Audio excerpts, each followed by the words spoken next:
take it like a 2x4, and I'm actually going to make sure that there's no valves, no obvious deformities, anything like that.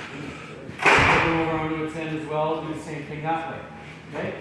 Set my ladder down. I'm going to go through the ladder rung by rung, okay? And I'm going to check each rung for tightness. If I've got gusset plates like I've got on the inside here with rivets on them, I'm going to inspect those rivets as well as I'm going to make sure that they're intact, okay? You would go through and you would do each rung on each section, okay? So bed section and the fly section underneath. I'm not going to go do that as well, okay? As you're walking along and doing that as well, you're also inspecting to make sure there's no obvious damage, dents, anything like that, deformities in the ladder itself, okay?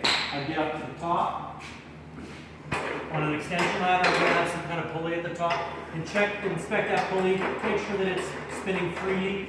Any attachments to the ladder, I've got a nut and bolt here, making sure that everything's tight, nothing's loose, okay?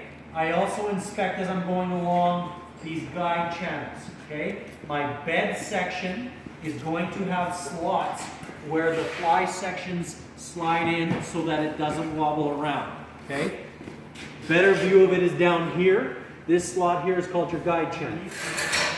Okay, so this section of your fly section slides in here so that it stays nice and tight. And there's this on the same on the other side as well. Okay. Also, as I'm going up and down, looking on the inside of my ladder, looking for the heat sensor labels. Okay, there should be little black squares with either an orange or a red or a green circle. Yeah, I'll upload to YouTube and then I'll do what I did before. Upload to YouTube. I have all the other ones uploaded to YouTube. Okay. I'm also going to inspect my a couple, rope but yeah. that helps me extend the ladder. Okay. It can be of natural or synthetic fiber. Okay. If it is natural fiber and it is twisted like this, I've got to go the length every once in a while. I'm going to twist it to open it up to see if there's any mold, mildew, something like that. If I suspect that there is, I'll actually even smell it if it's natural fiber, because it can get rotted inside. Mold, mildew, that can actually build up inside. So we're going to go along and twist that out. Okay, I'm making sure that there's no damage. Okay, synthetic fiber is better, lasts longer, stronger. Okay, natural fiber gets wet, loses its strength, never reused. Okay, we've gone through all of that. I'm also going to look at my pawls or my dogs or my locks to make sure that everything is functioning properly. These probably need to be lubricated. They seem to not have much spring to them. And the locks themselves are functioning. They should spring back like that. Okay? Also on an extension ladder, you're going to have little stops. There should be a stop in the bed section. And there should be stops at the top of your fly sections as well, okay? That prevents you from extending those fly sections out of the bed or out of the preceding fly section if you've got more than 2 fly sections, okay? Other than that, cleaning it. If it's just loose dirt and dust on it and I can sweep it off, I can do that. If it's mud and stuff that's kind of sticking to it, soft bristle brush, soapy water, take it and I actually scrub it. Normally you want to dry it before you put it back onto the truck or into the compartment if it's stored in the compartment. You also want to check the butt end for the butt spurs to make sure that you actually have some. These will help stabilize the ladder and actually sink it into the ground or set it onto the concrete or the hard surface you're going to be working on. Okay, so that is the butt spurs.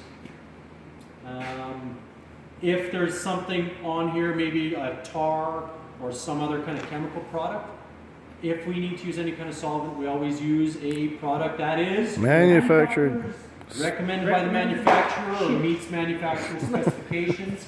You should have a pre-seas or some kind of instruction manual for this ladder. If not, you probably research it on the net and pull it off of there.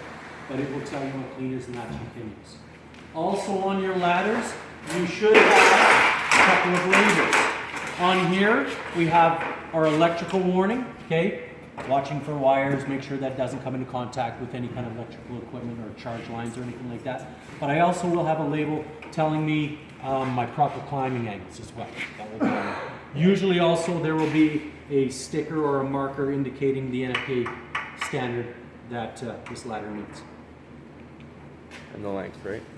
Yeah, and the length should have sticker on there telling you what the length of the ladder is. That doesn't tell you what your working distance is. I'm not going to be able to get this ladder to 24 feet and climb it safely. Okay, it would be straight up and down. Okay, 3 to 4 rounds. fully extended, I've got 24 feet. Probably practical working height, you're looking more 18, 19 feet. 4 feet over 4 feet? You want to have 4 to 5 feet. 3 to 4 rounds past, right? 3 to 4, 5 ideally. And every foot for every 1 foot. 1 foot out, For every 4 4 feet feet apart. tall. Place 24 in the squared back. minus 4 squared equals your working height. Say again? 24 squared minus 4 squared equals your working height. This fucker just wants to make it It's, complicated. it's just 6 feet out. It's